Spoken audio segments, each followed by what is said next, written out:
다음은 천무 3.0입니다. 2025년 6월 한국이 천무 3.0 개념을 공개했습니다. 미사일 탄도에 자폭 드론을 탑재해 300km를 날아가 움직이는 적을 쫓아 격파하는 무기였습니다. 미국도, 러시아도, 유럽도 아직 실전에 내놓지 못한 기술이었죠. 천무 3.0은 과연 한국 방산의 판도를 바꿀까요? 움직이는 적을 쫓는 한국의 무기, 지금부터 그 이야기를 공개합니다. 안녕하세요. 저는 야체크 비슈니에프스키입니다. 폴란드 육군 제18기계화사단 포병연대에서 복무하고 있는 중령이죠.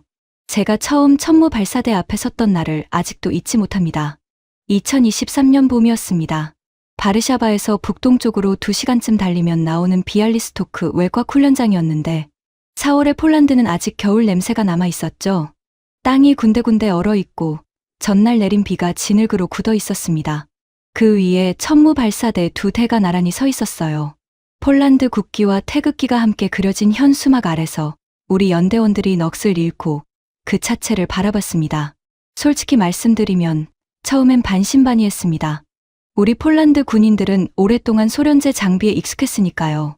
BM-21 그라드, 구형 포문들, 냉전시대 유물들이 우리 손에 익어 있었죠. 그런데 한국에서 온 이 차륜형 발사체는 모든 게 달랐습니다. 차체가 깔끔했고 발사 준비 시간이 우리가 알던 것과 비교가 안 됐어요. 담당 교관으로 온 한국 기술진이 시스템을 설명하는데 저는 통역을 들으면서 속으로 계속 같은 생각을 했습니다. 정말 이게 된다고? 저는 그때 42살이었습니다. 군 생활 20년이 넘었고 아프가니스탄 파병도 다녀왔고 나토 합동훈련도 수도 없이 참여했습니다. 그러니 새 장비 앞에서 쉽게 흥분하는 성격이 아니에요. 그런데 천무 발사대가 실제로 로켓 12, 발을 1분 안에 연속 발사하는 장면을 보고 나서는 제 옆에 서 있던 부하 브루노가 뭐라고 했는지 기억이 잘 안 납니다. 귀가 멍했거든요. 포성 때문만이 아니었어요. 뭔가 다른 충격이었습니다. 우리 연대에 배치된 천무는 총 6대였습니다. 서쪽에서는 독일이 재무장을 선언하고 동쪽에서는 러시아가 우크라이나 땅을 집어삼키고 있던 그 시절에 폴란드는 역사상 가장 빠른 속도로 군비를 늘리고 있었죠. 국내 총생산의 거의 5%를 국방비에 쏟아붓는다는 뉴스가 연일 나올 때였습니다. 그 돈이 어디로 흘러가는지 저는 훈련장에서 직접 보고 있었어요. 러시아 국경까지 직선으로 300km. 그게 제가 매일 아침 부대 지도를 펼칠 때마다 머릿속에 새기는 숫자입니다. 가깝다면 가깝고 멀다면 먼 거리죠. 하지만 전쟁이 나면 그 거리는 순식간에 좁혀집니다. 우크라이나에서 그걸 봤으니까요. 처음에 다들 괜찮을 거라고 했습니다. 며칠이면 끝날 거라고도 했고요. 그런데 그 전쟁은 3년이 지나도 끝나지 않았습니다. 그 생각을 하면서 천무 발사대를 바라보면 이상하게 마음이 착잡해지곤 했어요. 강하다는 게 반드시 안전하다는 뜻은 아니니까요. 우리에게는 무기보다 더 중요한 게 필요했습니다. 움직이는 적을 잡을 수 있는 눈이요. 그때는 몰랐습니다. 그 눈이 어디서 올지를. 천무를 처음 실전 훈련에 투입한 건 그해 가을이었습니다. 나토 합동훈련 아이언 울프 마지막 단계였는데 폴란드 동북부 수왈키 회랑 인근 지형이 훈련 무대였죠. 수왈키 회랑은 폴란드와 리투아니아 사이에 낀 약 65km 너비의 좁은 통로입니다. 한쪽은 벨라루스, 다른 한쪽은 러시아 칼리닝그라드 월경지가 맞닿아 있어요. 나토 전략가들이 가장 잠을 못 자는 곳이 바로 여기라고 합니다. 이 회랑이 막히는 순간 발트 3국은 육상으로 유럽과 단절됩니다. 그게 얼마나 위험한 일인지는 지도만 봐도 알 수 있죠. 훈련 시나리오는 단순했습니다. 가상의 적군이 이 회랑을 통해 기갑부대를 밀어넣고 있고 우리가 이를 차단해야 한다는 설정이었어요. 저는 포병 지원 임무를 맡았고 천무 발사대 2대를 운용하는 지휘관이었습니다. 문제는 훈련 사흘째 날 생겼습니다.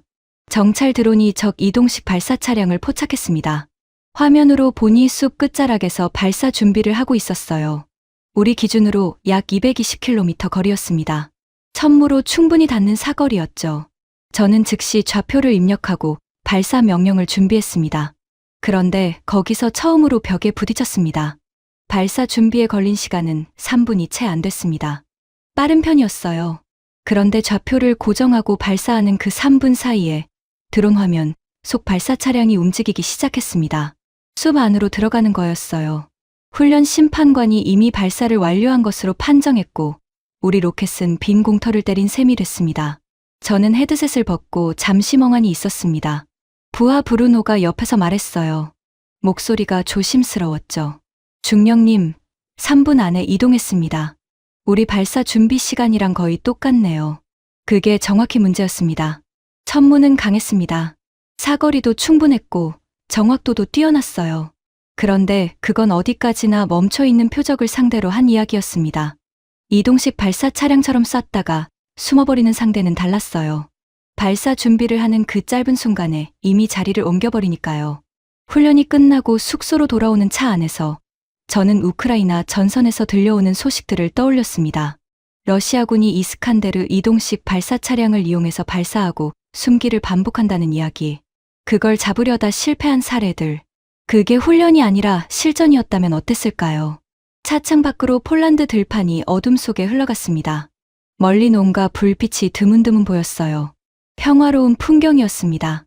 그런데 이상하게 그 풍경이 하나도 평화롭게 느껴지지 않았습니다. 우리는 강한 무기를 가졌습니다. 그런데 그것만으로는 부족했어요. 움직이는 적을 쫓는 눈, 그게 없으면 아무리 강한 주먹도 허공을 칠 뿐이었습니다. 저는 그날 밤 오래 잠을 이루지 못했습니다. 그리고 그 생각이 결국 저를 한국으로 이끌게 됩니다.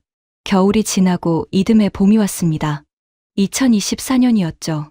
연대 생활은 리듬이 있습니다. 훈련, 정비, 보고서, 다시 훈련. 그 반복 속에서 사람은 두 가지로 갈립니다. 무감각해지거나 아니면 집요해지거나. 저는 후자였습니다. 그 훈련에서 놓친 이동식 발사 차량이 계속 머릿속에 걸렸거든요. 제가 틈날 때마다 들여다본 건 우크라이나 전선 분석 보고서들이었습니다. 나토가 공유하는 비공개 자료들도 있었고 방산연구소에서 나온 공개 보고서들도 있었죠. 거기서 반복해서 나오는 단어가 있었습니다. 바로 이동식 발사 차량, 영어로는 TEL이라고 부르는 것들이었어요. 러시아군은 이 TEL을 아주 영리하게 씁니다. 이스칸데르 탄도미사일을 탑재하고 숲이나 건물 사이에 숨어 있다가 잠깐 나와서 발사하고 다시 사라지는 거예요. 발사에서 이동까지 걸리는 시간이 불과 몇 분 안쪽이었습니다. 우리가 정찰 드론으로 포착하고 좌표 계산하고 발사 준비를 마치는 시간과 거의 같거나 오히려 짧았어요. 그러니까 잡을 수가 없었습니다. 기술의 문제가 아니라 시간의 문제였죠. 저는 연대장 크시슈토프 대령에게 이 문제를 여러 번 보고했습니다.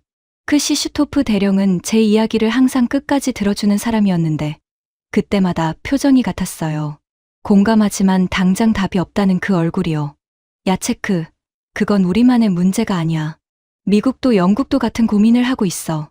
기술이 따라가야 하는데 지금 있는 무기로는 한계가 있다는 걸 다들 알고 있지. 그 말이 위로가 되지는 않았습니다. 알고 있다는 것과 해결한다는 것은 다른 이야기니까요. 제 아내 마그다는 군인 아내답게 제 걱정을 말없이 이해해주는 사람입니다. 저녁 식탁에서 제가 또 그 이야기를 꺼내면 마그다는 수프를 더 떠줬어요. 말 대신 음식으로 답하는 사람이었죠. 딸 조피아는 그때 10살이었는데 아빠가 자꾸 지도를 들여다보는 게 신기한지 언젠가 물어봤습니다. 아빠는 왜 맨날 지도만 봐? 저는 잠깐 생각하다가 이렇게 답했죠.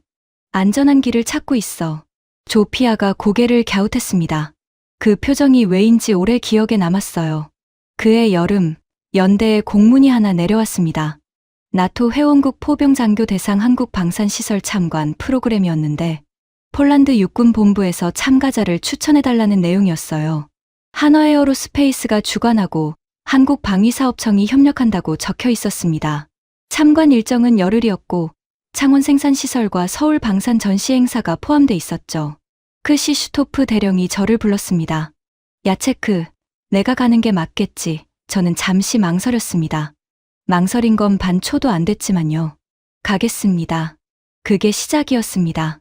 제가 한국이라는 나라를 처음 마주하게 된 건 사실 그 공문 한 장 때문이었어요. 인천공항에 내렸을 때는 6월 초였습니다. 비행기가 착륙하면서 창밖으로 내려다본 한국은 초록색이었어요.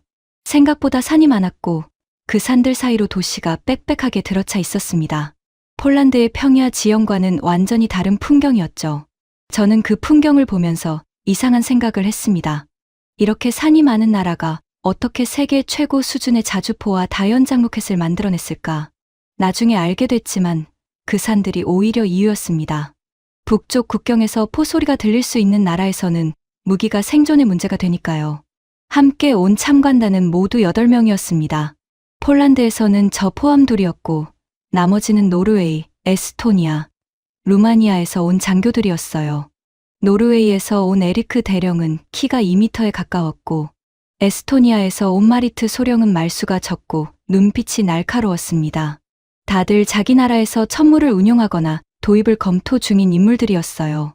첫날은 서울에 있는 한화에어로스페이스 본사에서 브리핑을 받았습니다. 회의실에 들어서니 넓은 화면에 천무의 개발 역사가 타임라인으로 펼쳐져 있었어요. 2009년 개발 시작, 2013년 개발 완료, 2015년 실전 배치. 그 뒤로 폴란드, 사우디아라비아, 아랍에미리트 수출 실적이 이어졌죠. 브리핑을 진행한 사람은 개발팀 수석 엔지니어 이준호 박사였습니다. 40 중반쯤 돼 보이는 사람이었는데 설명이 차분하고 군더더기가 없었어요. 통역을 거쳐서 듣는데도 그 사람의 자신감이 느껴졌습니다. 브리핑 중반쯤에 이준호 박사가 화면을 바꿨습니다. 새로운 슬라이드가 나왔는데 거기 적힌 제목이 제 시선을 붙잡았습니다. 천무 3.0 LPGW 통합 운용 개념. 저는 통역이 설명하기도 전에 그 단어를 읽었습니다. LPGW. 영어 약자였으니까요. 배회형 정밀유도 무기. 쉽게 말하면 자폭 드론이었습니다. 이준호 박사가 설명을 시작했습니다. 기존 천무는 고정 표적에 강합니다. 그런데 현대 전장에서 가장 위협적인 표적은 움직입니다. 발사하고 숨는 이동식 발사 차량, 방공망을 피해 기동하는 장갑 차량. 이런 표적은 기존 로켓으로는 한계가 있었습니다. 그래서 저희가 고민한 것이 로켓이 드론을 싣고 날아가는 방식입니다. 저는 그 순간 등줄기가 서늘해지는 느낌을 받았습니다. 차가워서가 아니었어요. 오히려 반대였죠. 지난해 훈련에서 놓친 그 이동식 발사 차량이 머릿속에 떠올랐습니다. 숲속으로 사라지던 그 차량이요. 에리크 대령이 제 쪽을 슬쩍 돌아봤습니다. 노르웨이 사람 특유의 표정 없는 얼굴이었는데 눈빛만은 달랐어요. 저도 같은 생각을 하고 있었으니까요. 이준호 박사가 말을 이었습니다. 내일 창원에서 직접 보시게 됩니다. 그날 밤 호텔 방에서 저는 한참 동안 창문 밖을 바라봤습니다. 서울의 야경은 예상보다 훨씬 밝았어요. 빛이 산 아래에서 위로 번지는 것 같았습니다. 저는 그 빛을 보면서 마그다에게 짧은 메시지를 보냈습니다. 내일 뭔가 중요한 걸 보게 될 것 같아. 마그다의 답장이 왔습니다. 역시 짧았죠. 몸 조심해요. 저는 피식 웃었습니다. 그리고 일찍 잠자리에 들었어요. 다음 날을 위해서요. 창원으로 내려가는 고속도로는 아침 안개 속에 잠겨 있었습니다. 버스 창밖으로 한국의 남쪽 풍경이 흘렀어요. 논밭이 보였고 그 사이로 공장 굴뚝이 보였고 다시 산이 나타났습니다. 조용하고 부지런한 풍경이었어요. 이 안에서 세계 최고 수준의 포병 무기가 만들어진다는 게 처음엔 좀처럼 실감이 나지 않았습니다. 버스 안에서 옆에 앉은 에리크 대령이 먼저 말을 걸었습니다. 어젯밤 자료 더 봤어요? 저는 고개를 끄덕였죠. LPGW 관련 논문이 있더군요. 아직 개념 단계라는 건 알겠는데 방향은 맞아요. 우리가 훈련에서 계속 부딪히던 문제랑 정확히 일치합니다. 에리크 대령이 창밖을 보며 말했습니다. 노르웨이도 마찬가지예요. 우리 해안선이 복잡하잖아요. 러시아 해군이 피오르드 사이로 파고들면 기존 미사일로는 좌표를 잡는 사이에 놓칩니다. 움직이는 함정을 잡으려면 다른 무언가가 필요했는데 천무 2.0이 대함 탄도 미사일이라고 했죠? 맞아요. 그것도 관심 있는데 3.0은 차원이 다르더군요. 지상이든 해상이든 공중이든 다 커버한다는 개념 아닙니까? 저는 그 말에 동의하면서도 마음 한편에 걸리는 게 있었습니다. 개념이 아무리 좋아도 실제로 작동하는지는 다른 문제니까요. 저는 군인입니다. 서류와 슬라이드가 아니라 눈으로 보고 손으로 확인한 것만 믿는 직업이에요. 창원 공장에 도착한 건 오전 10시쯤이었습니다. 정문을 들어서는 순간부터 분위기가 달랐습니다. 공장이라고 하면 보통 소음과 먼지를 생각하는데 이곳은 조용한 편이었어요. 그런데 조용하다는 게 한산하다는 뜻이 아니었습니다. 사람들이 빠르게 그리고 정확하게 움직이고 있었거든요. 각자 자기 자리에서 자기 일을 하는데 전체가 하나의 리듬으로 맞아 돌아가는 느낌이었습니다. 우리를 안내한 사람은 이준호 박사와 생산 라인 담당 김재원 부장이었습니다. 김재원 부장은 쉰 가까이 돼 보이는 사람이었는데 공장 바닥을 걸으면서 설명하는 목소리에 자부심이 배어 있었어요. 현재 연간 생산 능력은 천무 발사대 기준으로 20대 이상입니다. 폴란드 물량이 들어오면서 생산 라인을 증설했고 현재도 계속 확장 중입니다. 생산 라인 앞에 멈췄을 때 저는 천무 발사 차체가 조립되는 과정을 한참 바라봤습니다. 부품 하나하나가 정해진 위치에 들어가는 과정이 군더더기 없이 매끄러웠어요. 마리트 소령이 조용히 수첩에 뭔가를 적었습니다. 그 다음에 안내된 공간에서 저는 처음으로 LPGW 실물 모형을 봤습니다. 유리 케이스 안에 전시돼 있었는데 생각보다 작았어요. 날개를 접으면 로켓 탄두 크기 안에 들어갈 정도였습니다. 그런데 그 작은 것이 표적 상공에서 날개를 펼치고 배회하다가 적절한 순간에 내리꽂힌다는 설명을 들으니 아무렇지도 않게 느껴지지 않았습니다. 이준호 박사가 설명을 이어갔습니다. CTM-290 미사일 한 발의 LPGW 세대를 탑재할 수 있습니다. 미사일이 목표 지역 상공에 도달하면 LPGW가 분리되어 독립적으로 작동합니다.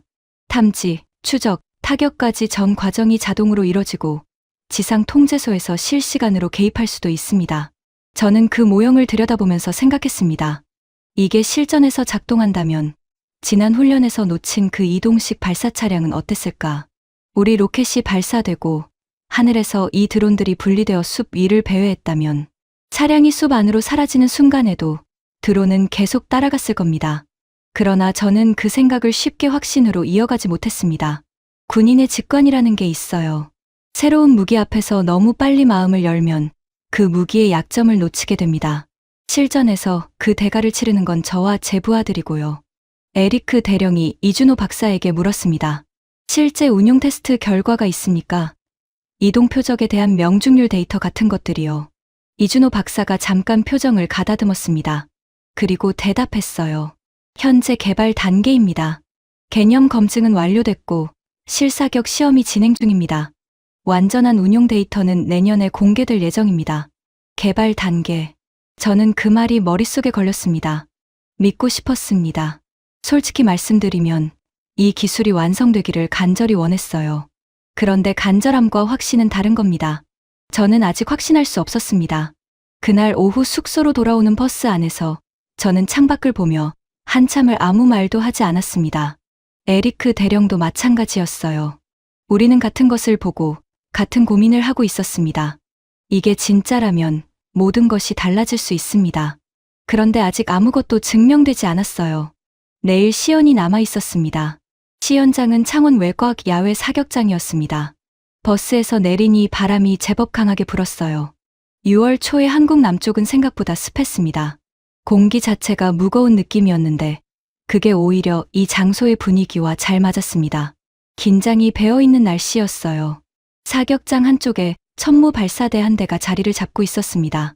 그 옆으로 기술진이 10명 남짓 서 있었고 이준호 박사가 우리 참관단을 사격 통제소 건물 앞으로 안내했어요. 유리 너머로 사격장 전체가 내려다 보이는 구조였습니다. 저는 유리 앞에 서서 발사대를 바라봤습니다. 에리크 대령이 나지막하게 말했어요. 이제 보여줄 차례군요. 이준호 박사가 설명을 시작했습니다. 오늘 시연은 LPGW 통합 운용 개념 검증 버전입니다. 실사격이 아닌 모의탄을 사용하고 표적은 이동식 차량 2대입니다. 차량은 발사 이후 무작위로 이동합니다. LPGW가 분리된 뒤 표적을 탐지하고 추적하는 과정을 실시간으로 화면으로 보여드리겠습니다. 저는 속으로 한 가지를 정리했습니다. 실사격이 아니라는 점, 개념 검증 버전이라는 점. 그게 제 안에 남아있는 의구심의 근거였습니다. 아무리 그럴듯해 보여도 실전과 시연은 다르니까요. 발사 신호가 떨어졌습니다. 천무 발사대에서 연기가 피어오르더니 미사일 한 발이 하늘로 치솟았습니다. 소리가 가슴을 눌러왔어요. 저는 오랫동안 포병으로 살았지만 발사 순간의 그 충격음은 익숙해지는 게 아니라 매번 새롭습니다. 몸이 먼저 반응하거든요. 미사일이 사라진 하늘을 보고 있을 때 통제소 화면이 바뀌었습니다. 드론 카메라 시점이었어요. 지상에서 약 500m 높이 사격장 전체가 내려다 보이는 화면이었죠. 그리고 미사일 탄도에서 무언가가 분리되기 시작했습니다. 작은 날개들이 펼쳐지는 게 화면에서도 보였습니다. LPGW 세대가 각자의 방향으로 퍼져나가더니 표적 지역 상공에서 선회하기 시작했어요. 배회한다는 표현이 딱 맞았습니다. 하늘을 천천히 도는 모습이 마치 사냥감을 찾는 맹금류 같았거든요. 표적 차량이 움직이기 시작했습니다. 화면 속에서 초록색 점으로 표시된 차량 2대가 각각 다른 방향으로 이동했어요.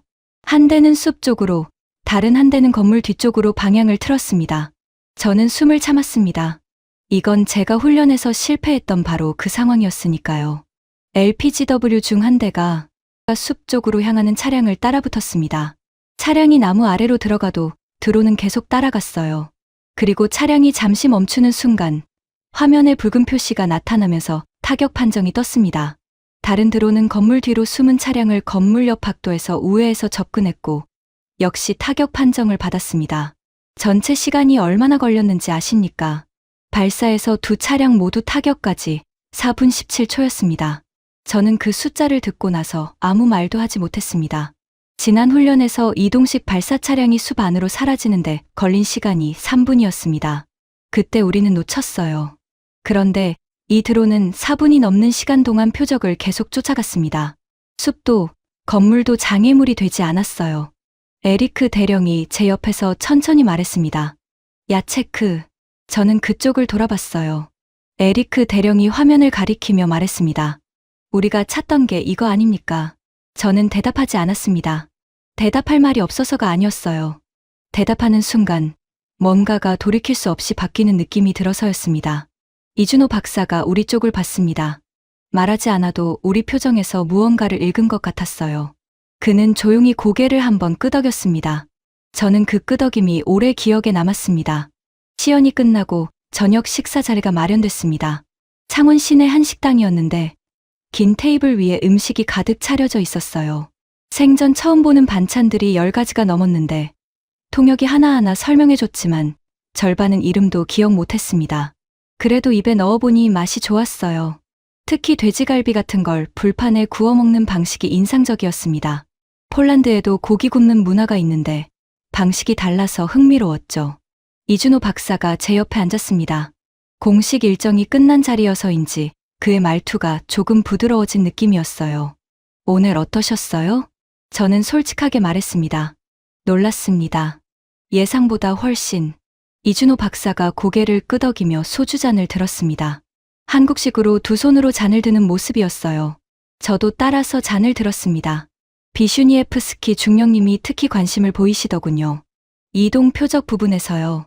저는 잠깐 망설이다가 그 훈련 이야기를 꺼냈습니다. 지난해 수월키 훈련에서 이동식 발사 차량을 놓친 이야기요. 통역이 전달하는 동안 이준호 박사의 표정이 조금씩 달라졌습니다. 경청하는 사람의 표정이었어요. 제가 이야기를 마치자 그가 말했습니다. 저도 비슷한 경험이 있습니다.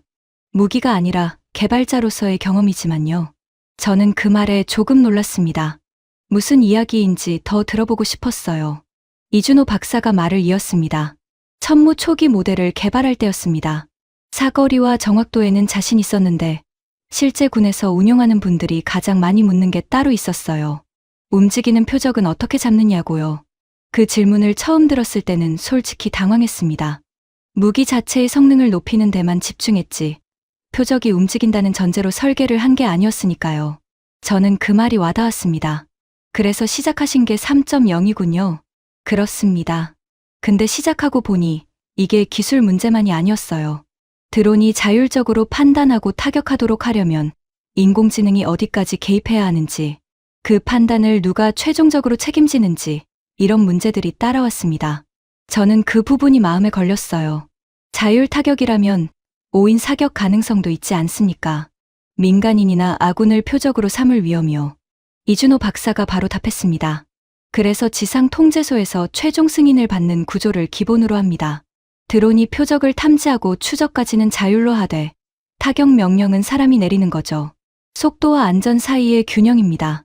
저는 잠시 생각했습니다. 속도와 안전. 그 두 단어가 군인으로 살아온 제 인생을 요약하는 것 같기도 했습니다. 식사가 끝날 무렵 마리트 소령이 이준호 박사에게 물었습니다. 조용하지만 날이 서 있는 목소리였어요. 이 기술이 수출될 경우 상대국에 어떤 조건이 붙습니까? 운용 통제권이 한국 측에 남습니까? 아니면 구매국이 완전히 독립적으로 운용합니까? 이준호 박사가 잠깐 사이를 두었습니다. 기본적으로 구매국이 독립적으로 운용합니다. 그게 우리 수출 철학입니다. 무기를 파는 게 아니라 방어 능력을 파는 거니까요. 마리트 소령이 고개를 끄덕였습니다. 표정은 여전히 읽히지 않았지만 그 끄덕임에는 뭔가 무게가 있었어요. 저는 그날 밤 호텔로 돌아와 일기를 썼습니다. 군 생활 20년 동안 일기를 써온 습관인데 그날은 평소보다 길게 썼어요. 마지막 줄에 이렇게 적었습니다. 오늘 이 기술이 완성된다면 전쟁의 방식이 달라질 것이다. 그게 좋은 일인지 나쁜 일인지는 아직 모르겠다. 다만 우리가 그것 없이 싸워야 하는 상황만큼은 피하고 싶다. 참관 사흘째 날은 일정이 조금 달랐습니다. 오전에는 한화에어로스페이스 시험 사격장에서 실제 천무 발사를 체험할 수 있는 시간이 주어졌어요. 체험이라고 해도 직접 발사 버튼을 누르는 건 아니고 사격 통제 시스템을 실제로 조작해보는 형태였습니다. 그런데 그게 생각보다 훨씬 인상적이었어요. 사격 통제 체계가 화면, 기반으로 직관적으로 구성돼 있었거든요. 좌표 입력, 탄종 선택, 발사 순서 설정까지 모든 과정이 체계적으로 연결돼 있었고, 저는 우리 폴란드에서 천무를 처음 받았을 때 운용 교육을 받은 기억이 났습니다. 그때와 인터페이스가 달라진 부분이 있었어요. 더 정밀해졌고 반응 속도가 빨라졌습니다. 루마니아에서 온 코스틴 소령이 옆에서 화면을 들여다보며 말했어요. 우리는 아직 K9 자주포 도입을 검토하는 단계인데 이 시스템이랑 연동이 가능합니까? 통역이 이준호 박사에게 전달하자 그가 고개를 끄덕이며 설명했습니다. K9과 천무는 동일한 지휘 통제 체계 아래 운용할 수 있습니다. 포병 전력 통합 운용이 가능하다는 뜻이죠. 폴란드가 이미 그 방식으로 운용 중입니다. 코스틴 소령이 저를 돌아봤습니다. 실제로 그렇겠습니까? 저는 솔직하게 말했습니다. 훈련에서는 씁니다. K9 자주포와 천무를 동시에 운용하는 훈련을 했는데 처음엔 적응이 필요했어요. 체계가 달라서가 아니라 두 무기를 함께 쓰는 전술 자체를 새로 짜야 했거든요. 그런데 한번 익숙해지고 나니까 화력이 차원이 달라집니다. 코스틴 소령이 메모를 했습니다. 오후에는 예상치 못한 일정이 생겼습니다. 이준호 박사가 참관단을 연구소 한쪽 공간으로 안내했는데 거기서 천무 3.0 관련 시뮬레이션을 직접 해볼 수 있다고 했어요. 시뮬레이션이었습니다. 화면 속 가상 전장에서 이동식 발사 차량, 여러 대가 무작위로 움직이는 상황에서 LPGW를 운용해서 표적을 잡는 방식이었어요. 저는 처음에 살짝 쑥스러운 기분이 들었습니다. 게임 같다는 느낌이 들어서요. 그런데 직접 해보니 달랐습니다. 드론이 표적을 탐지하고 추적하는 과정에서 제가 어느 시점에 타격 명령을 내려야 하는지 그 판단이 생각보다 섬세한 작업이었거든요. 너무 일찍 명령을 내리면 드론이 최적 위치에 도달하기 전이고 너무 늦으면 표적이 건물 안으로 들어가 버립니다.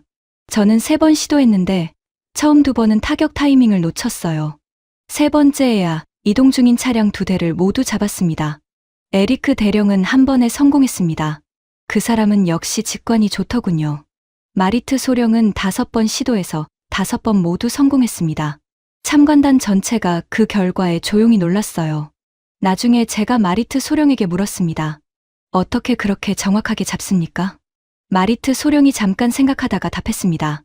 드론을 표적이라고 생각하지 않고 표적을 드론의 관점에서 봤습니다. 표적이 어디로 가려는지를 먼저 읽으면 타이밍이 보여요. 저는 그 말이 마음에 남았습니다. 표적을 내 관점이 아니라 표적의 관점에서 보는 것. 어쩌면 그게 전장에서 가장 필요한 사고방식인지도 몰랐습니다. 저녁 무렵 이준호 박사가 참관단 전체에게 다음 날 일정을 안내했습니다. 내일은 서울에서 방산기술 세미나가 있습니다. 천무 3.0 개발 현황을 공식적으로 발표하는 자리인데 나토 동맹국 관계자들도 여러 참석합니다. 여러분도 함께 하시면 좋겠습니다. 저는 고개를 끄덕였습니다. 그런데 그날 밤 숙소에서 연대로부터 메시지가 왔습니다. 크시슈토프 대령이 보낸 것이었어요. 야체크, 훈련 중 이동식 발사 차량 관련 사고가 났다. 세부 내용은 귀국 후 보고받겠지만 내가 계속 지적해온 그 문제다. 빨리 돌아와라. 저는 그 메시지를 3번 읽었습니다. 창밖 서울의 밤이 여전히 환했습니다. 그런데 그 빛이 갑자기 낯설게 느껴졌어요. 서울 세미나 회장에 들어서니 규모가 예상보다 컸습니다. 나토 회원국 방산 관계자들, 한국 국방부 인사들, 방산연구소 관계자들이 한 공간에 모여 있었어요. 참석자가 200명은 됐을 겁니다. 발표장 정면 대형 화면에는 한화에어로스페이스 로고와 함께 이렇게 적혀 있었습니다. 차세대 다영역 화력 체계, 천무의 진화. 저는 그 문구를 보면서 어젯밤 연대장 메시지를 떠올렸습니다. 훈련 중 사고라는 말. 세부 내용은 모르지만 제가 계속 지적해온 그 문제라는 말. 그 말이 마치 이 발표장과 기묘하게 연결되는 것 같았어요. 발표가 시작됐습니다. 이준호 박사가 단상에 올랐습니다. 공식 석상답게 정장을 입고 있었는데 그 모습이 어제 공장에서 봤던 것과는 다른 사람 같았어요. 목소리는 같았습니다. 차분하고 정확했죠. 천무는 2015년 실전 배치 이후 폴란드, 사우디아라비아, 아랍에미리트, 에스토니아, 노르웨이까지 수출됐습니다. 누적 계약 금액은 수십조 원에 달합니다. 그런데 저희가 오늘 이 자리에서 드리고 싶은 말씀은 그 숫자가 아닙니다. 그가 화면을 바꿨습니다. 전장 지도가 나타났어요. 우크라이나 전선 데이터를 분석한 자료였습니다. 이동식 발사 차량의 발사 패턴, 이동 속도, 은폐 시간 데이터들이 그래프로 정리돼 있었어요. 현대 전장에서 가장 위협적인 표적은 고정돼 있지 않습니다. 이 데이터는 우크라이나 전선에서 수집된 실제 이동식 발사 차량 운용 패턴입니다. 평균 발사 후 이동 시간이 2분 40초입니다. 대부분의 포병 체계가 표적 탐지에서 발사까지 최소 3분에서 5분이 필요한 점을 감안하면 이 표적은 사실상 기존 방식으로는 잡을 수 없습니다. 2분 40초. 저는 그 숫자를 듣고 가슴이 무거워졌습니다. 지난 훈련에서 우리가 놓친 이동식 발사 차량이 숲 안으로 사라지는 데 걸린 시간이 3분이었습니다. 그것도 훈련이었기에 그 정도였고 실전이라면 더 빨랐을 겁니다. 그리고 이 데이터가 말하는 실제 전장에서의 숫자는 2분 40초였어요. 우리는 처음부터 이길 수 없는 게임을 하고 있었던 겁니다. 이준호 박사가 말을 이었습니다. 천무 3.0의 LPGW는 이 문제를 다른 방식으로 접근합니다. 발사 후 추적이 아니라 표적 지역에 먼저 도달한 뒤 기다리는 방식입니다. 이동식 발사 차량이 숨어 있어도 LPGW는 상공에서 배회하며 그 차량이 나타나는 순간을 기다립니다. 시간의 주도권이 우리에게 넘어오는 것이죠. 회장 안이 조용했습니다. 그 조용함은 반응이 없는 조용함이 아니었어요. 오히려 반대였습니다. 각자 그 말을 소화하고 있는 조용함이었죠. 저도 마찬가지였습니다. 시간의 주도권. 그게 핵심이었습니다. 우리는 항상 뒤에서 쫓아갔습니다. 표적이 나타나면 반응하고 표적이 이동하면 따라가려다 놓쳤어요. 천무 3.0이 말하는 건 그 구도를 뒤집는 것이었습니다. 먼저 도착해서 기다린다. 표적이 움직이기를 기다린다. 발표 이후 질의응답 시간이 됐습니다.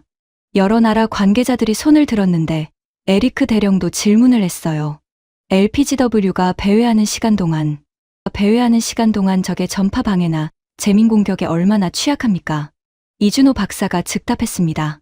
현재 개발 중인 LPGW는 위성 통신과 독립적인 내부 유도 체계를 병행합니다. 재민 환경에서도 최후 단계는 독립 유도로 작동하도록 설계했습니다. 완전한 방어는 없지만 재민에 대한 취약성을 최소화하는 구조입니다. 그 답변이 나왔을 때 저는 생각했습니다. 완전한 방어는 없다. 그 말이 솔직했습니다. 과장하지 않는다는 뜻이었으니까요. 세미나가 끝나고 로비에서 이준호 박사와 잠깐 이야기를 나눴습니다. 제가 물었어요. 천무 3.0이 언제쯤 실전 배치됩니까? 이준호 박사가 잠시 생각하는 표정을 지었습니다. 2, 3년 안에 국내 배치를 목표로 하고 있습니다. 수출 버전은 그 이유가 되겠지만 관심 있는 나라들과는 이미 논의가 시작됐습니다. 2, 3년. 저는 그 시간을 머릿속으로 계산했습니다. 그 사이에 전장은 어떻게 달라져 있을까요? 우크라이나 전쟁이 끝났을까요? 러시아와의 긴장은 줄어들었을까요? 아무것도 알 수 없었습니다. 그날 오후 저는 연대장에게 연락했습니다. 훈련 중 사고가 어떻게 됐는지 조금 더 물어봤어요. 다행히 인명피해는 없었습니다. 이동식 표적을 타격하는 훈련에서 5인 사격 위험이 생겼고 그 때문에 훈련이 중단된 거였어요. 크시슈토프 대령이 말했습니다. 야체크, 거기서 뭔가 보고 오는 게 맞다. 시간 더 써. 저는 그 말에 알겠다고 했습니다. 그리고 전화를 끊은 뒤 한참 서 있었어요. 세미나 회장 밖, 서울의 오후 햇살이 건물 유리에 부서지고 있었습니다. 2, 3년. 그 시간이 충분하기를 바랐습니다. 귀국 이틀 전이었습니다. 참관단 마지막 공식 일정으로 서울 국방연구원 방문이 잡혀 있었는데 그 전날 저녁에 예상치 못한 만남이 생겼습니다. 이준호 박사가 저와 에리크 대령을 따로 저녁 식사에 초대했어요. 참관단 전체가 아닌 둘만이요. 이준호 박사 말로는 편하게 이야기하고 싶다고 했는데 그 말이 공식 자리와 다른 무언가가 있다는 신호 같았습니다. 자리는 서울 시내 작은 한식당이었습니다. 골목 안에 있는 조용한 곳이었어요. 메뉴도 특별하지 않았고 분위기도 소박했습니다. 그런데 오히려 그래서 편했습니다. 이준호 박사가 음식이 나오기 전에 먼저 말을 꺼냈습니다. 오늘 드리려는 이야기는 공식 자리에서 하기 어려운 내용입니다. 저와 에리크 대령이 동시에 글을 봤습니다. 이준호 박사가 잔을 들었다가 내려놓으며 말을 이었어요. 천무 3.0 개발에서 가장 큰 장벽이 기술이 아닙니다. 예산과 시간도 아니에요. 가장 어려운 건 따로 있습니다. 잠시 사이가 있었습니다.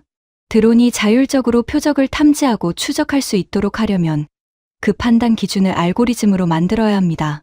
어떤 물체를 위협으로 볼 것인가? 어떤 조건이 갖춰졌을 때 타격 권고를 할 것인가? 이게 순수한 기술 문제가 아닙니다. 윤리 문제이고 법 문제이고 국제 규범 문제입니다. 에리크 대령이 말했습니다. 자율 타격의 책임 소재 문제군요. 맞습니다. LPGW가 타격 권고를 내리고 사람이 최종 승인한다고 했습니다. 그런데 실전에서는 그 시간이 몇 초 안에 이루어집니다. 드론이 표적을 탐지했다고 화면에 뜨는 순간 지상 통제소의 병사가 승인 버튼을 누를 시간은 채 5초가 안 될 수 있어요. 그 5초 안에 사람이 얼마나 독립적인 판단을 할 수 있을지 그게 저희가 밤마다 고민하는 문제입니다. 저는 그 말을 들으면서 등이 무거워지는 느낌을 받았습니다. 저도 사실 그 부분이 계속 마음에 걸렸거든요. 시뮬레이션을 하면서 타격 타이밍을 놓치지 않으려다 보면 드론이 표적 좌표를 잡는 순간 거의 반사적으로 버튼을 누르게 되는 걸 느꼈어요. 그게 사람의 판단인지 아니면 시스템에 끌려가는 건지 경계가 흐려지는 순간이 있었습니다. 제가 물었어요. 해결책이 있습니까? 이준호 박사가 한참 후에 말했습니다. 완벽한 해결책은 없습니다. 다만 저희가 택한 방향은 그 5초를 최대한 의미 있게 만드는 겁니다. 드론이 표적 정보를 단순 좌표가 아니라 시각 데이터와 함께 보여주도록 하는 것. 병사가 화면에서 표적의 실제 모습을 보고 판단하게 하는 것. 그게 지금 개발하고 있는 방향입니다. 에리크 대령이 천천히 말했습니다. 그 5초의 잘못된 판단이 나올 경우 그 책임은 병사가 집니까? 아니면 시스템을 만든 사람이 집니까? 이준호 박사가 대답하지 않았습니다. 대답하기 어려운 질문이라서가 아니라 그 질문의 무게를 그대로 두고 싶은 것 같았어요. 저도 대답하지 않았습니다. 우리 셋은 한동안 조용히 음식을 먹었습니다. 외부에서 보면 평범한 저녁 자리처럼 보였을 겁니다. 그런데 그 조용함 안에는 아주 무거운 것들이 가라앉아 있었어요. 식사가 거의 끝날 무렵 이준호 박사가 다시 말했습니다. 제가 두 분께 이 이야기를 드린 건 이 무기를 실제로 운용하게 될 분들이기 때문입니다. 개발자는 실험실에서 생각합니다. 그런데 전장은 실험실이 아니에요. 두 분이 현장에서 느끼는 것들이 저희 개발에 반영돼야 한다고 생각합니다. 저는 그 말을 들으며 이상한 감정이 들었습니다. 무기를 만드는 사람이 무기의 한계를 솔직하게 말하는 것. 그게 오히려 그 사람을 더 신뢰하게 만드는 역설이었어요.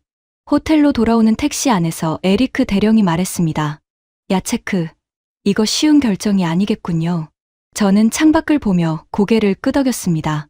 그래서 우리가 고민하는 겁니다. 서울의 밤거리가 창밖으로 흘렀습니다. 환하고 분주한 도시였어요. 그런데 저는 그 빛들 사이에서 아직 완성되지 않은 무언가의 윤곽을 보는 것 같았습니다.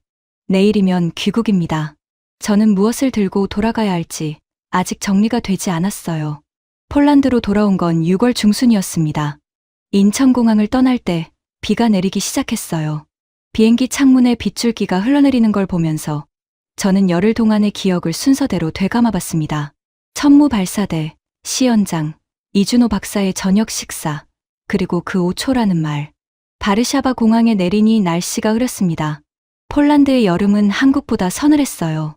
공항 출구에서 차가운 공기를 맞으며 저는 잠깐 멍하게 서 있었습니다. 낯선 곳에서 돌아온 것 같은 느낌. 그런데 익숙한 곳이 오히려 낯설게 느껴지는 그 기묘한 감각이요. 부대로 복귀하자마자 크시슈토프 대령이 저를 불렀습니다. 사무실에 들어서니 대령의 표정이 좋지 않았어요. 탁자 위에 보고서가 펼쳐져 있었는데 제가 자리에 앉기도 전에 그가 말했습니다. 훈련 중 사고 경위서야.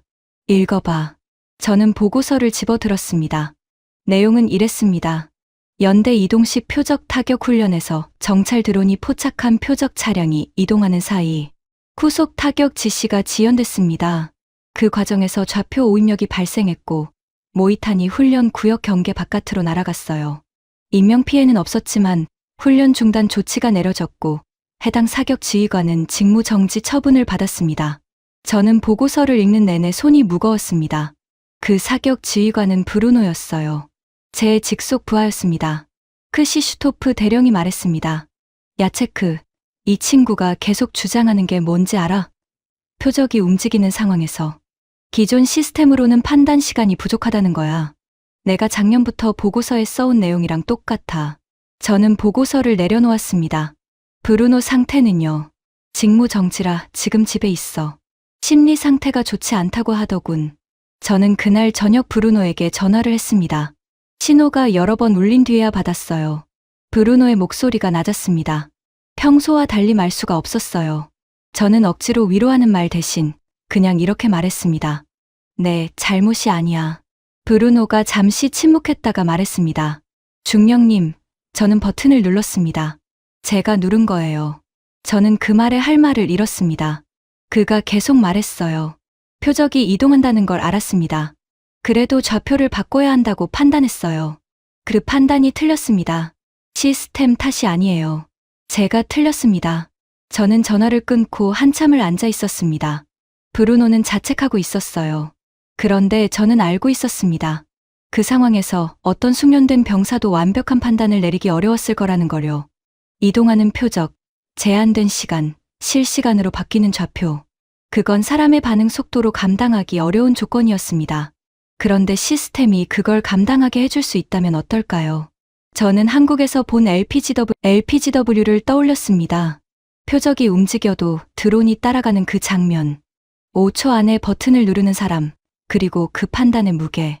결국 어느 쪽이든 사람이 짊어지는 겁니다. 기술이 아무리 발전해도 최후의 결정은 사람의 몫이에요. 그리고 그 사람이 틀렸을 때 그 무게도 사람이 집니다. 브루노처럼요. 저는 그날 밤 보고서를 다시 꺼냈습니다. 지난 1년 동안 제가 써온 이동식 표적 대응 한계 관련 보고서들이었어요. 그 보고서들을 읽으면서 이상한 생각이 들었습니다. 내가 이 문제를 해결할 무기를 봤습니다. 그런데 그 무기가 또 다른 문제를 만들 수 있다는 것도 봤어요. 그러면 나는 무엇을 원하는 걸까요? 창밖에 비가 내리고 있었습니다. 폴란드의 여름비는 조용하고 길었어요. 저는 그 빗소리를 들으며 오랫동안 답을 찾지 못했습니다. 일주일이 지났습니다. 브루노의 직무 정지가 해제됐어요. 조사 결과 시스템 오류와 훈련 상황의 복합적 원인이 인정됐고 브루노 개인의 과실로만 보기 어렵다는 결론이 났습니다. 대령이 저한테 그 소식을 전해주면서 말했어요. 내가 전화해줘서 걔가 버텼다더라. 저는 그 말이 기쁘기도 했고 씁쓸하기도 했습니다. 버텼다는 게 사람이 버틴 거지 문제가 해결된 게 아니었으니까요. 브루노가 부대에 복귀한 첫날 저는 그를 사무실로 불렀습니다. 마주 앉았는데 브루노의 얼굴이 전보다 야윈 것 같았어요. 눈빛도 달라졌습니다. 뭔가를 잃어버린 사람 같았어요. 저는 한국 이야기를 했습니다. 천무 3.0, LPGW, 이준호 박사와의 저녁 식사. 브루노가 처한 것과 똑같은 문제를 한국 개발자들도 밤마다 고민하고 있다는 것까지요. 브루노가 조용히 들었습니다. 중간에 한 번도 끊지 않고요. 이야기가 끝나자 브루노가 말했습니다. 그 드론이 있었으면 제가 버튼을 안 눌러도 됐겠군요. 저는 잠깐 생각하다가 솔직하게 말했어요. 아니야. 드론이 표적을 찾아도 최종 타격은 내가 승인해야 해. 그게 시스템 설계 방향이야. 브루노가 피식 웃었습니다. 웃음이 씁쓸했어요. 그럼 결국 같은 거네요. 저는 그 말에 답하지 못했습니다. 그 후로 며칠 동안 저는 이상하게 잠을 못 잤습니다. 한국에서는 분명히 확신에 가까운 감정을 느꼈어요. 시연을 보면서 등이 서늘해지던 그 순간 에리크 대령의 눈빛, 이준호 박사의 끄덕임. 그게 다 진짜였습니다. 그런데 브루노 앞에 앉아서 그 이야기를 하고 나니 뭔가가 흔들렸어요. 기술이 문제를 해결하는 건지 아니면 문제를 다른 형태로 바꾸는 건지 그 경계가 흐려지기 시작했습니다. 열흘째 되는 밤, 마그다가 저한테 처음으로 물었습니다. 요즘 무슨 생각 그렇게 많이 해요? 저는 소파에 앉아 허공을 보고 있었는데 그 말을 듣고 마그다를 돌아봤습니다. 한국에서 본 것들 때문에. 마그다가 제 옆에 앉았어요. 오래된 습관처럼 자연스럽게요. 좋은 거 봤어요? 좋은 건데 좋기만 한 게 아니야. 마그다가 잠시 있다가 말했습니다. 그게 진짜 좋은 거잖아요. 나쁜 것만 없는 건 가짜예요. 저는 그 말이 이상하게 위로가 됐습니다. 논리적인 위로가 아니었어요. 그냥 오래 같이 산 사람만이 할 수 있는 종류의 말이었죠. 조피아가 방에서 나왔습니다. 잠자리에 들기 전에 물 마시러 온 거였어요. 저를 보더니 말했습니다. 아빠 또 이상해. 저는 피식 웃었습니다. 왜 이상해? 맨날 멀리 봐. 눈이 저기 있어. 조피아가 손가락으로 창문 쪽을 가리켰습니다. 저는 그 손가락을 보다가 딸을 안아줬어요. 그날 밤 저는 이준호 박사에게 이메일을 썼습니다. 짧은 내용이었어요. 박사님, 귀국 후 부대에서 있었던 일을 전해드립니다. 제 부하가 이동식 표적 대응 훈련에서 5인 사격 위기를 겪었습니다. 인명피해는 없었지만 그 병사는 많이 흔들렸습니다. 박사님이 말씀하신 그 5초의 의미를 저는 이제 전보다 훨씬 무겁게 이해합니다. 그것이 해결해야 할 문제라는 점도, 그리고 그 해결이 얼마나 어려운 일인지도요. 그래도 저는 이 기술이 완성되기를 바랍니다. 완성되지 않은 것보다 완성 과정에서 함께 고민하는 것이 낫다고 생각하기 때문입니다. 전송 버튼을 누르고 나서 저는 한결 가벼워지는 느낌을 받았습니다. 무겁던 게 사라진 게 아니었어요. 그 무게를 혼자 들고 있지 않아도 된다는 걸 확인한 거였습니다. 이준호 박사의 답장이 사흘 뒤에 왔습니다. 비슈니에프스키 중령님, 보내주신 이야기가 많이 마음에 남았습니다. 개발자는 실험실에서 완성을 생각하는데 현장에서 그 무게를 실제로 지는 분들이 있다는 걸 항상 기억해야 한다고 생각합니다. 한 가지 제안이 있습니다. 저희 팀이 내년 초에 LPGW 실사격 검증 시험을 계획하고 있습니다. 실제 이동 표적을 상대로 하는 첫 번째 실전 검증입니다. 참관 의향이 있으신지요? 이번엔 중령님과 브루노 하사 함께 초대하고 싶습니다. 저는 그 메일을 3번 읽었습니다. 브루노를 데려가는 것, 그게 핵심이었어요. 이준호 박사가 제 이메일에서 무언가를 읽은 겁니다. 제가 직접 말하지 않은 것까지요. 브루노가 흔들렸다는 이야기, 그 병사가 기술의 한계 앞에서 자책했다는 이야기. 그걸 읽고 그 병사를 초대한다는 것은 이 기술을 함께 완성해가자는 뜻이었습니다. 현장의 사람과 실험실의 사람이 같은 문제를 같은 자리에서 보자는 것이었죠. 저는 크시슈토프 대령을 찾아갔습니다. 대령님, 내년 초에 한국에 다시 한번 출장 허가를 요청하고 싶습니다. 이번엔 브루노도 함께 데려가고 싶습니다. 대령이 잠깐 저를 봤습니다. 이유가 뭐야? 저는 솔직하게 말했습니다. 브루노가 겪은 문제가 우리 연대만의 문제가 아닙니다. 그 문제를 해결하는 기술이 한국에서 개발되고 있고 그 개발 과정에 현장 목소리가 필요합니다. 브루노가 그 목소리를 줄 수 있습니다. 대령이 팔짱을 끼고 천장을 봤습니다. 그리고 말했어요. 브루노 본인이 가고 싶대. 저는 그게 관건이었습니다. 가고 싶은지 물어봐야 했어요. 그날 오후 브루노를 불러서 이야기했습니다. 이준호 박사의 초대, LPGW 실사격 검증 시험, 그리고 왜 브루노를 데려가고 싶은지를요. 브루노가 처음엔 표정이 없었습니다. 듣고 있는 건지 확인하고 싶을 만큼 조용했어요. 그러다 말했습니다.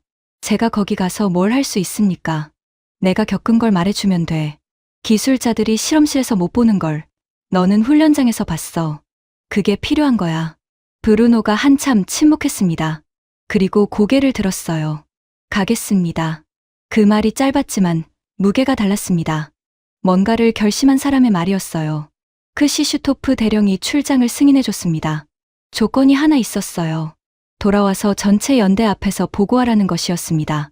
한국에서 본 것, 들은 것, 그리고 우리 부대에 필요한 것들을 정리해서요. 저는 그 조건이 부담이 아니라 오히려 좋았습니다. 이건 저 혼자의 이야기가 아니어야 했으니까요. 출발을 3개월 앞두고 저는 브루노와 함께 준비를 시작했습니다. 현장에서 겪은 이동식 표적 대응 사례들을 정리하고 LPGW에 확인하고 싶은 질문들을 목록으로 만들었습니다. 브루노가 처음엔 소극적이었는데 질문 목록을 만들기 시작하면서 조금씩 달라졌어요. 어느 날 브루노가 질문 목록을 들고 와서 말했습니다. 중령님, 이거 37개가 됐는데 더 추가해도 됩니까? 저는 피식 웃었습니다. 다 가져가. 브루노가 처음으로 웃었습니다. 오랜만에 보는 그 얼굴이었어요. 마그다가 짐 싸는 걸 도와주면서 말했습니다. 이번엔 마음이 달라 보여요. 저는 고개를 끄덕였습니다. 저번엔 혼자 가서 뭔가를 봤어. 이번엔 같이 가서 뭔가를 만드는 거야. 마그다가 내 재킷깃을 여며주며 말했어요. 그게 더 잘 어울려요. 두 번째 한국 방문은 겨울이었습니다. 1월에 창원은 바람이 매서웠어요. 한국도 겨울은 춥구나 하는 생각이 들었는데 나중에 들으니 남쪽인 창원도 이 정도라면 북쪽은 더 춥다고 했습니다. 폴란드 겨울에 단련된 저도 목을 움츠리게 만드는 추위였어요. 브루노는 비행기에서 내내 질문 목록을 들여다봤습니다. 37개였던 게 출발 전날 42개가 됐거든요. 이준호 박사가 공항에서 우리를 직접 맞이했습니다. 악수를 나누면서 브루노를 보고 말했어요. 반갑습니다. 이야기 많이 들었습니다. 브루노가 그 말에 잠깐 굳었다가 고개를 숙였습니다. 잘 부탁드립니다. LPGW 실사격 검증 시험은 창원 외곽 시험 사격장에서 진행됐습니다. 첫 번째 방문 때와 같은 장소였는데 겨울 풍경이라 분위기가 달랐어요. 사격장 바닥이 얼어 있었고 숨을 내쉬면 입김이 나왔습니다. 이번 시험은 지난번 시험과 달랐습니다.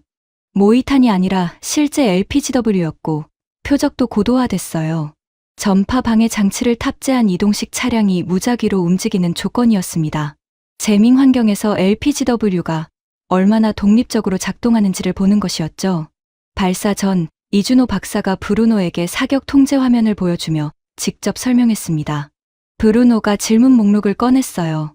타격 권고가 화면에 뜨는 순간부터 지상 통제소 병사가 승인하는데 실제로 몇 초가 주어집니까? 이준호 박사가 정확하게 답했습니다. 현재 설계에서는 최대 10초입니다. 그 안에 승인이 없으면 드론은 재추적 모드로 전환됩니다. 브루노가 메모를 했습니다. 그리고 다음 질문을 했어요. 그 10초 동안 병사가 화면에서 볼 수 있는 정보가 뭡니까? 표적에 어떤 모습이 보입니까? 이준호 박사가 화면을 켰습니다. LPGW 카메라가 전송하는 영상이었는데 표적 차량의 외형, 이동 방향, 속도, 주변 지형까지 한 화면에서 볼 수 있었어요. 브루노가 그 화면을 한참 들여다봤습니다. 이게 실시간입니까? 실시간입니다. 브루노가 고개를 끄덕였습니다. 그리고 저를 봤어요. 저도 그 화면을 보고 있었습니다. 지난 훈련에서 브루노는 좌표만 보면서 판단했습니다. 숫자만 있었어요. 그런데 이 화면에는 실제 표적이 있었어요. 움직이는 차량, 그 주변의 지형, 차량이 나무 뒤로 숨는 순간까지. 그걸 보면서 판단한다는 건 완전히 다른 이야기였습니다. 발사가 시작됐습니다. 천무 발사대에서 미사일이 솟구쳤고 하늘에서 LPGW가 분리됐습니다.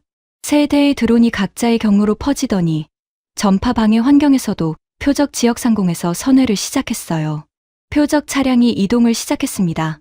LPGW 한 대가 이동하는 차량을 추적했어요. 차량이 방향을 바꿔도 드론은 따라붙었습니다. 화면에 타격 권고 표시가 떴어요. 지상 통제소의 병사가 10초를 셌습니다. 그리고 승인 버튼을 눌렀죠. 타격 판정이 나왔습니다. 두 번째 차량도 마찬가지였어요. 건물 뒤로 숨었다가 나오는 순간을 드론이 기다렸다가 타격 권고를 올렸고 병사가 승인했습니다. 두 번째 타격 판정. 전파 방해 환경에서 두 개의 이동 표적을 모두 잡는데 걸린 시간이 6분 3초였습니다. 사격장에 조용한 순간이 왔습니다. 저는 브루노를 봤습니다. 브루노가 화면을 보고 있었는데 눈빛이 달랐어요. 뭔가를 처음 이해한 사람의 눈이었습니다. 브루노가 낮은 목소리로 말했어요. 이걸 그때 가졌더라면. 저는 그 말에 아무것도 덧붙이지 않았습니다. 덧붙일 필요가 없었어요. 이준호 박사가 다가왔습니다. 어떠셨습니까? 브루노가 그를 보며 말했습니다. 질문이 12개 줄었습니다. 이준호 박사가 처음으로 소리내어 웃었습니다. 시험이 끝나고 회의실에서 피드백 세션이 진행됐습니다. 이준호 박사와 개발팀 엔지니어 4명, 그리고 저와 브루노가 앉았어요. 브루노가 남은 30개의 질문을 하나씩 꺼냈고 엔지니어들이 답했습니다.